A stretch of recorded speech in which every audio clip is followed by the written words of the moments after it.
I am Tamanna from Vishwas Nausharda Public School, Pune. Welcome in day 13 of class 8 science, chapter number 3, synthetic fibers and plastic. In last video, we have started the topic plastic and discussed about general property and uses of the plastic. Last video में हमने plastic topic start किया था. हमने type of plastic की plastic किस किस type का होता है, थर्मोसेटिंग, थर्मोप्लास्टिक, उसके यूज और उनकी प्रॉपर्टी के बारे में डिस्कस किया था. Today we are going to discuss plastic and the environment, कि प्लास्टिक का एनवायरमेंट के साथ क्या रिलेशन है, वो हार्मफुल किस तरह से है प्लास्टिक, और solution to problem created by plastic, कि जो प्लास्टिक से प्रॉब्लम क्रिएट होती है उसका सोल्यूशन क्या है. तो let we start plastic and the environment. देखो, हमने देखा होगा कि हम मार्केट में कुछ भी चीजें परचेज करने जाते हैं, कुछ भी हमने परचेज किया तो शॉपकीपर जो भी हमें थिंग्स देगा वो किस में देगा, पॉलिथीन बैग में देगा. ओके, जो मिनरल वाटर है या फिर सॉफ्ट ड्रिंक है वो सारी की सारी प्लास्टिक बॉटल में अवेलेबल है.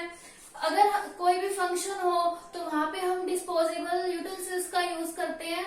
ठीक है, एक बार खाना खा लिया तो उसे बाद में थ्रो कर देते हैं, तो बहुत सारा गार्बेज जो है वो इकट्ठा हो जाता है. लास्ट में वो कहाँ पहुंच जाता है, मतलब एक जगह पर बहुत सारा इकट्ठा हो जाता है, जो फिर क्या है, हार्मफुल होगा एनवायरमेंट के लिए.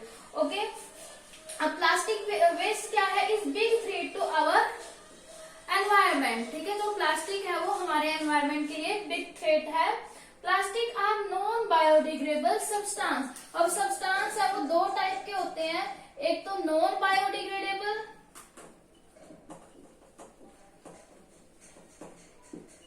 और एक क्या होते हैं, बायोडिग्रेडेबल. ठीक है, जो प्लास्टिक है वो कैसे सब्सटेंस है, नॉन बायोडिग्रेडेबल. ठीक है, जो ऐसे सब्सटेंस जो हमारे एनवायरनमेंट के लिए हार्मफुल होते हैं और इजीली डिस्पोज नहीं होते, उन सब्सटेंस को हम क्या बोलते हैं, नॉन बायोडिग्रेडेबल सब्सटेंस.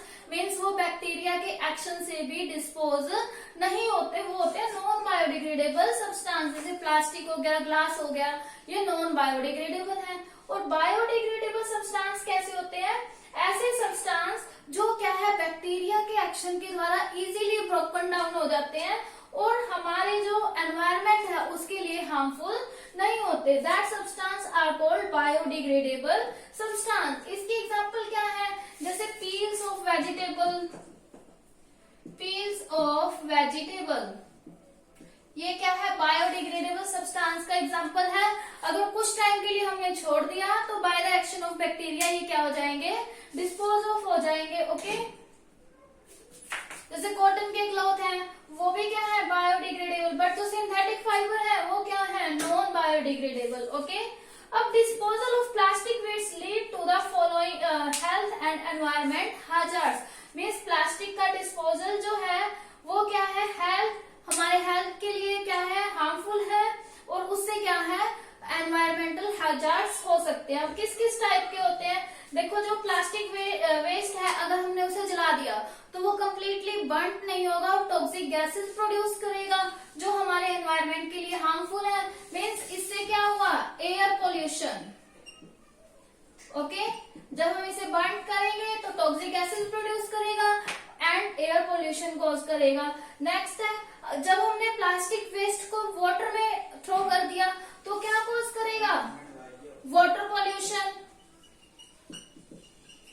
ओके, अगर हमने मिट्टी में फेंक दिया तो सॉइल पोल्यूशन.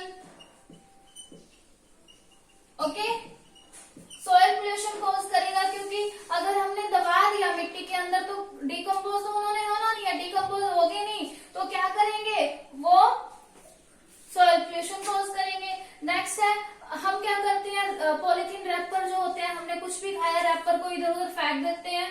ठीक है, जिससे क्या होता है, अगर हमने रोड पे फेंक दिया या फिर उसे पार्क में फेंक दिया, इससे मतलब चीजें गंदी ही नहीं दिखाई देती, बट इससे क्या है, मक्खियों या फिर मच्छर वहां पर ब्रीड करेंगे जो हमारे एनवायरनमेंट के लिए हार्मफुल होगा, और क्या प्रोड्यूस करेंगे, वो जर्म्स और इंसेक्ट प्रोड्यूस करेंगे.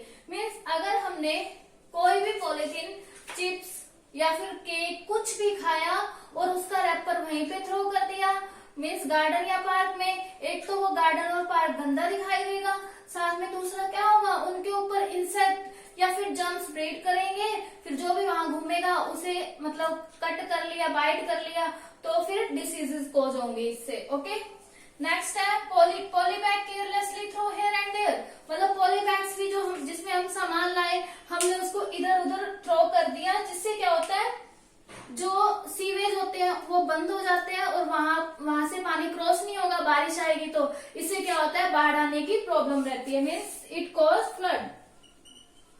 ओके, नेक्स्ट है जो हमने वेस्ट या गार्बेज पॉलिथीन बैग इधर उधर फेंक दिए, जो एनिमल गली में घूमते रहते हैं वो उसे ईट कर लेते हैं और डायरेक्टली निगल जाते हैं, स्वेलो कर लेते हैं पॉलिथीन बैग को, जिससे क्या होती है उनकी डेथ भी हो सकती है। मीन्स प्लास्टिक मटेरियल से क्या है उनका जो पूरा सिस्टम है रेस्पिरेटरी सिस्टम वो खराब हो जाता है, जिससे अल्टीमेटली उनकी डेथ हो जाती है।